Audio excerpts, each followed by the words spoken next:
لاہور جہاں پر اس وقت وفاقی وزیر پرویز رشید پریس کانفرنس کر رہے ہیں۔ پس منظر بتا دوں گا آپ کو آج کے سیاسی حالات اور واقعات جو ہیں اس حوالے سے، اور کچھ حقائق، کیونکہ جھوٹ بار بار بولا جاتا ہے اور پرانے جھوٹ جو ہیں انہیں قبروں سے نکالا جاتا ہے اور قبروں سے نکال کے ان کو زندہ کرنے کی کوشش کی جا رہی ہے۔ ان کے حقائق کے بارے میں آپ سے گفتگو کروں گا۔ خواجہ صاحب بھی آپ سے جو سیاسی معاملات ہیں ان پر اپنی رائے کا اظہار کریں گے۔ طلال چودھری صاحب نے ایک بڑی اچھی ریسرچ کی ہے اور اس ریسرچ کے نتیجے میں آپ کے لیے اچھے ٹکرز بھی بنیں گے، اچھی خبریں بھی بنیں گی، اچھے ڈاکومنٹ بھی آپ کو ملیں گے۔ طلال صاحب بھی آپ کو ان سے آگاہ کریں گے۔ میں اپنی گفتگو شروع دوبارہ وہیں سے کرتا ہوں کہ جو سوالات آج اٹھائے جا رہے ہیں، پوچھا جا رہا ہے کہ نواز شریف صاحب اور شریف خاندان کے جو بچے پاکستان سے باہر رہ گئے اور اپنی خوشی اور اپنی رضامندی سے وہ پاکستان سے باہر گئے نہیں تھے، اس حقیقت سے آپ سب آگاہ ہیں۔ یہ مشرف کے زمانے کی ایک ناانصافی تھی، مشرف کے زمانے کا ایک جبر تھا جس نے ان بچوں کو پاکستان آنے سے روک دیا۔ اس زمانے میں وہ اپنی تعلیم مکمل کر چکے تھے، عملی زندگی کا آغاز کرنا چاہتے تھے، لیکن چونکہ ان کے پاسپورٹ ضبط کر لیے گئے تھے اور دونوں ملک سے باہر تھے اور دونوں بغیر پاسپورٹ کے تھے، ان کو پاسپورٹ ایشو نہیں کیے جاتے تھے، لہٰذا ان کے لیے مشکل تھی کہ وہ اسی ملک میں رہ جائیں جس ملک میں وہ موجود تھے۔ اسی جبر کے نتیجے میں بڑا بیٹا حسین جدہ میں مقید ہو گیا، چھوٹا بیٹا حسن جو لندن میں تھا وہ لندن میں مقید ہو گیا۔ حسن نے اپنے لندن میں زندگی کا آغاز کر لیا اور حسین نے جدہ میں اپنے دادا کے ساتھ اور والد محترم کے ساتھ اور خاندان کے دوسرے افراد جنہیں جبری طور پر جلا وطن کیا گیا تھا اس کے ساتھ اپنی زندگی کا آغاز کیا۔ اب جو سوال بار بار اٹھایا جاتا ہے کہ جی سیڈ منی کہاں سے آئی جس سے جدہ کا کاروبار شروع کیا گیا، یہ سوال بہت پوچھا گیا اور دہرایا جاتا رہا۔ اس لیے میں تاریخ آپ کی سامنے دوبارہ پیش کرنا چاہتا ہوں کہ جس بچے سے یہ پوچھا جا رہا ہے کہ سیڈ منی کہاں سے آئی، یہ تیسری جنریشن کا بچہ ہے۔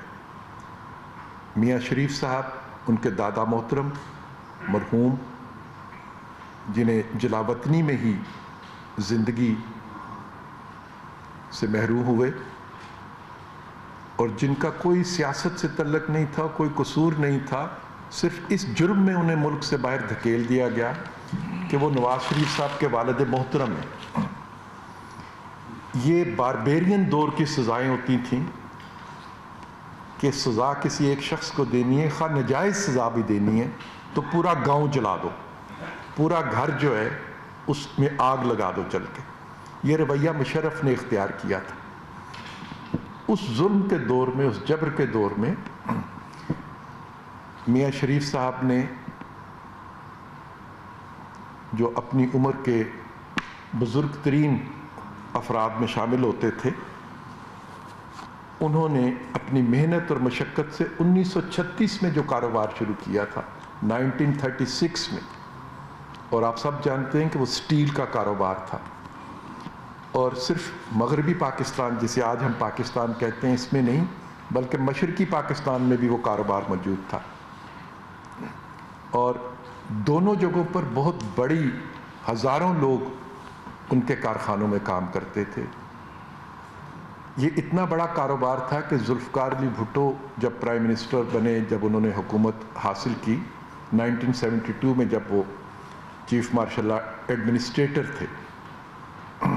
بھٹو صاحب جب چیف مارشل ایڈمنسٹریٹر تھے تو بحیثیت چیف مارشل ایڈمنسٹریٹر کے انہوں نے پاکستان کی بڑی صنعتوں کو سرکاری قبضے میں لیا تھا, اور میاں شریف صاحب کی صنعت اتفاق فاؤنڈری کو بھی سرکاری قبضے میں لیا گیا. یقیناً وہ کوئی بڑا کارخانہ تھا تو حکومت پاکستان نے اس کو سرکاری قبضے میں لیا. اگر وہ چھوٹا کارخانہ ہوتا تو کون اسے قبضے میں لیتا اور کیوں اسے قبضے میں لیتا؟ مشرقی پاکستان کی فیکٹری پاکستان سے علیحدگی کے بعد بنگلہ دیش بنا, شیخ مجیب الرحمان صاحب کے قبضے میں چلی گئی, اور مغربی پاکستان کا کارخانہ جو اپنے وقت کا سٹیل کا بہت بڑا کارخانہ تھا, بلکہ اس زمانے کا سب سے بڑا کارخانہ تھا, اس کو بھٹو صاحب نے اپنے قبضے میں لیا. شریف خاندان تو اس وقت سیاست میں نہیں تھا, نہ حکومت میں تھا نہ سیاست میں تھا, اور یہ اپنی محنت اور صلاحیت کی بنیاد پہ اس صنعت کی تشکیل پائی تھی. اس زمانے میں بھی اس کی ملکیت اربوں روپے میں تھی. جو لوگ آج پوچھتے ہیں کہ سیڈ منی کہاں سے آئی, یہ سیڈ منی وہ اربوں روپے جس کو ذوالفقار علی بھٹو صاحب نے سرکاری تحویل میں لیا, اس وقت کیوں نہیں پوچھا گیا کہ آپ کے اربوں روپے سرکار نے کیوں قبضے میں لیے؟ اور جو لوگ آج اپنی دولت کا ذکر کرتے ہیں, جو عمران خان صاحب کی ATM-1 اور ATM-2 مشینیں ہیں اور ATM-3 مشینز ہیں, اگر نمبر چلتے جائیں تو ATM-10, 11 تک چلے جاتے ہیں. یہ جو ATM مشینیں آج سوال پوچھ رہی ہیں, ان سے پوچھئے کہ جب نواز شریف خاندان کے کارخانے کو سرکاری تحویل میں لیا گیا تو ان کے پاس کیا تھا؟ میں احتراماً ان کے والد محترم کا اور والدین کا ذکر نہیں کرتا, میں ان کا ذکر کرتا ہوں کہ ان کے پاس کیا تھا. آج جو پوچھتے ہیں کہ شریف خاندان نے کتنے ٹیکسز ادا کیے, وہ اس بات کا جواب دیں کہ جب شریف خاندان کے کارخانے کو سرکاری قبضے میں لیا گیا, اربوں روپے کی چیز کو سرکاری قبضے میں لیا گیا, ٹیکس تو ایک حصہ ہوتا ہے جو آپ دیتے ہیں. اگر آپ 100 روپے کا کاروبار کرتے ہیں تو آپ ٹیکس اس میں سے 12%, 13%, 16%, 17% اس زمانے میں ٹیکس لیے جاتے تھے, باقی پیسے آپ کے پاس رہتے تھے. تو یہاں تو 100 کا 100 ہی قبضے میں کر لیا گیا تھا, پورے کا پورا کارخانہ قبضے میں لے لیا گیا تھا.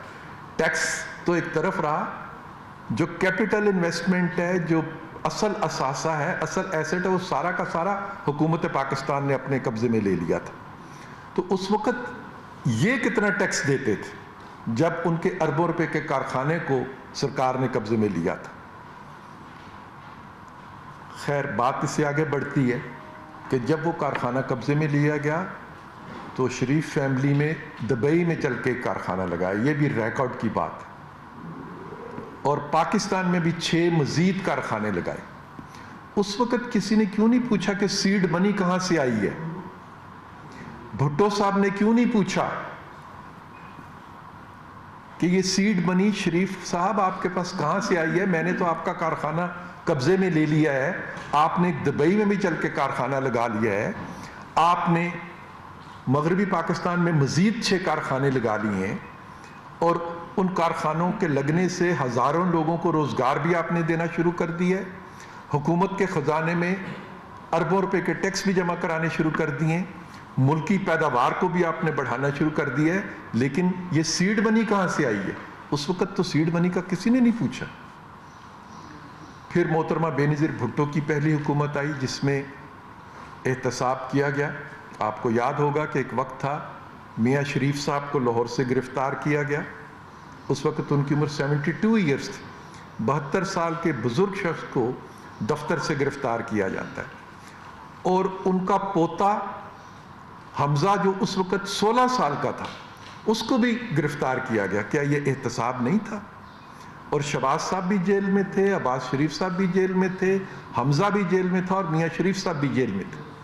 ایک وقت میں ایک ہی خاندان کے دادا سے لے کے پوتے